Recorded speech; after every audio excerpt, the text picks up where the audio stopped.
Today we're taking a look at something pretty special. The R16 by Cosmox, also known as HAL42. If you're in the market for a new leverless controller, or just curious about what makes this one stand out, you're in the right place. Hey man, it's your boy Nito. In 2024, we're living in what many are calling the golden age of fighting games. The genre has seen an incredible resurgence with titles like Street Fighter 6, Tekken 8, Granblue Fantasy Versus Rising, and many others, bringing in both seasoned veterans and fresh faces to the scene. With a surge in popularity, the need for high quality, reliable, and comfortable controllers has never been greater. A good controller can be the difference between nailing that perfect combo or dropping it completely. Which brings us to the R16, a full-sized, low-profile, 16-button leverless controller with arcade-style rims. It sports a wide variety of features that we're about to get into, all while equipped with the GP2040 CE firmware. And at the time of this recording, the R16 is only $74. Before we jump into the video, I just want to let you know that HAL42 did send this controller to me in exchange for this review, and I wasn't asked to say anything in particular. Alright, so let's start with the packaging.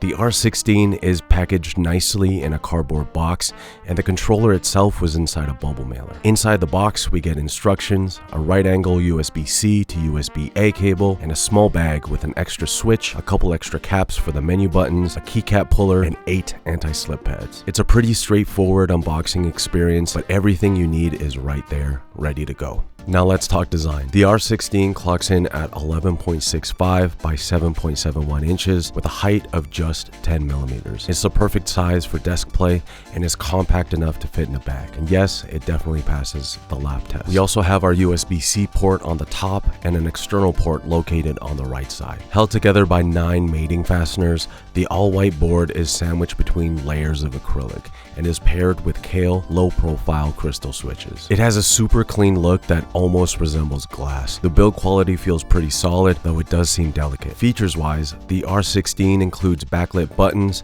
customizable DIY wallpaper templates for the front and the back, and a customizable splash screen. If you're interested in what it's like to customize your HAL42 controller, I'll have a video up on my channel next week. The R16 also utilizes the GP2040 CE firmware, allowing this controller to work on PC, Android, Switch, PS3, PS4, and PS5 with the help of an adapter. Moving on to button layout. The R16 features a 16-button layout, which includes the standard control scheme for a leverless controller, but with a twist. Compared to their previous releases where L3 and R3 are located beside the bottom up button, this time around they opted for a left pinky button for L3, which also appears on top of the action buttons. R3 is to the right of the up button, which is pretty common. They also included an additional up button for those comfortable with the WASD or Mixbox layout. I definitely think the left pinky button for L3 was the right move. It allows your fingers to sit on top of the controller in a more natural home row style, just like a keyboard. The main attraction here are these rims around the buttons, hence the R in R16. They're reminiscent of traditional arcade buttons, providing a nice cushion and rounded feel when playing. It's a small but super effective detail that really enhances the comfort of the controller. I also want to mention that the rims are actually attached to the front panel and not to the buttons. As you can see here, a regular Sanwa button consists of a switch, housing, and plunger, whereas the R16 is a switch and cap with the outer rim layer on top. It's a really interesting design choice and is honestly what attracted me to reach out to HAL42 in the first place. I think they did an excellent job in the execution.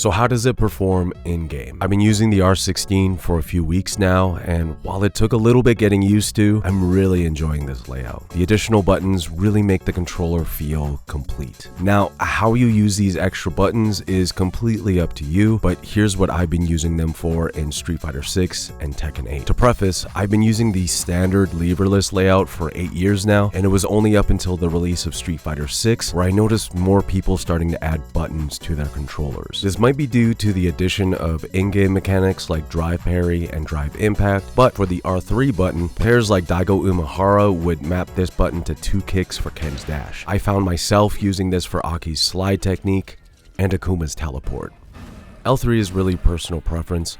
I used it for throw, which I'm liking a lot.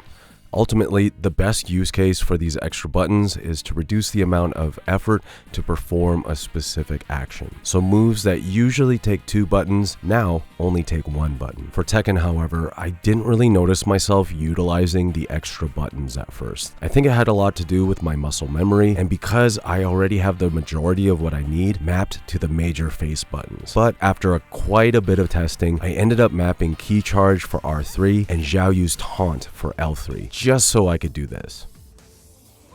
One thing I want to note specifically if you're a Tekken player is that it's extremely easy to Korean backdash on the R16, both on the left and right sides. I was really surprised because normally right side KBD is more difficult. I could still do it on other controllers, I just noticed that my movement was a lot smoother on the R16. With that said, sliding techniques and SOCD shortcuts are really easy to perform. The learning curve for this new layout was pretty mild, and after a few sessions, it started to feel natural. I can honestly say this is one of the best feeling controllers I've ever played fighting games on. Now let's move on to the pros and cons, starting with the pros. Customizable design. The R16 stands out with its sleek design and wide variety of customization options. The fact that you can personalize this controller to your liking, changing the RGB, artwork, switches, button caps, even the boot up screen, is something I really appreciate. Extra buttons. The placement for the additional buttons are well thought out. I really like the left pinky button for L3 and definitely think more companies should adopt this layout. It makes you feel like you're using the full extent of your fingers. Also, since I use my left thumb for up, having R3 on my right thumb makes a lot of sense. I also like how they included the extra up button for Mixbox players.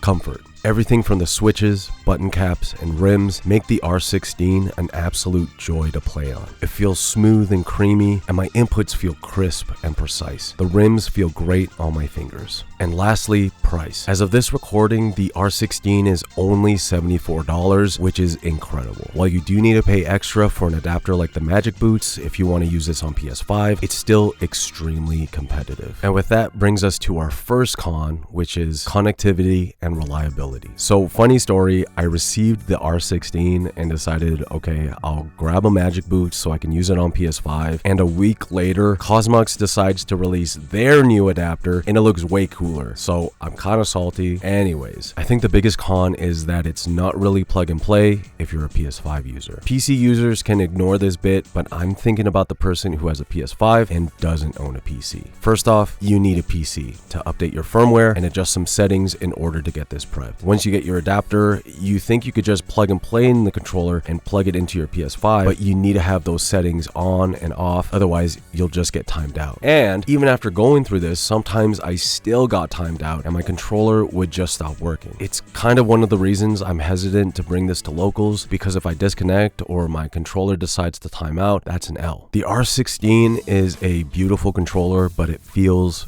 delicate. It also makes a creaking sound if you handle it with too much movement. This makes it less ideal for players who are a little too aggressive or tend to drop their controllers. You definitely don't want to drop this on a hard floor at EVO or accidentally spill your drink on it. Button tone and feel. While the buttons are soft to the touch, and while I'm a big fan, the R16's creamy sound might not be to everyone's liking. They lack the snappiness and sharp feel of traditional arcade buttons like Sanwa's. But do keep in mind, because it's hot swappable, you can easily change them out with something like Cosmox's new wind engine switches, which we'll be covering next week. So who's this for? In my opinion, I have a few people in mind for the R16. Number one, you play on Fight Stick and you want to buy a leverless that doesn't sacrifice the feel of standard arcade buttons. You want something that's comfortable, customizable, and affordable. Number two, you own a leverless but want a controller with extra mappable buttons to take your gameplay to the next level. Of course, there is a slight learning curve to utilizing the extra buttons, but once you get over it, it's smooth sailing. And number three,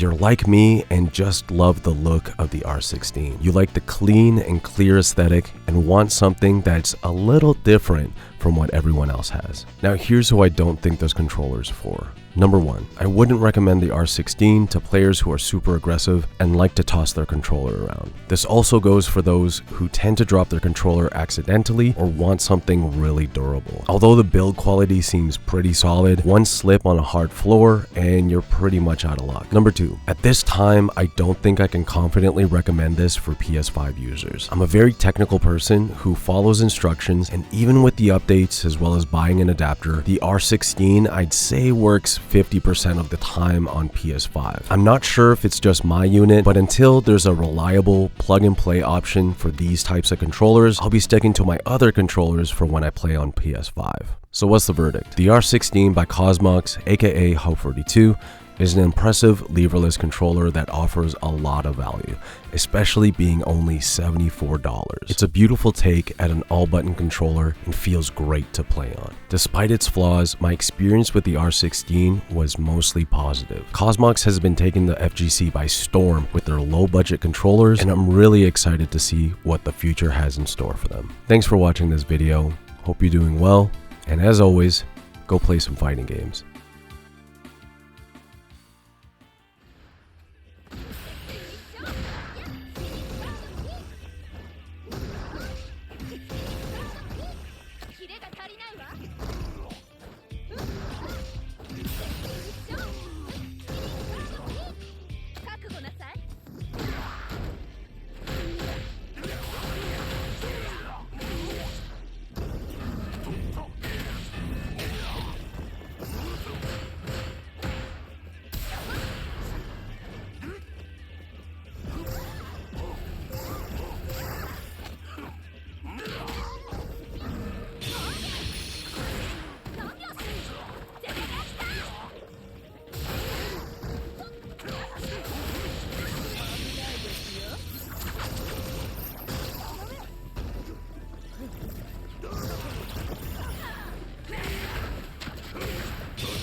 Fight!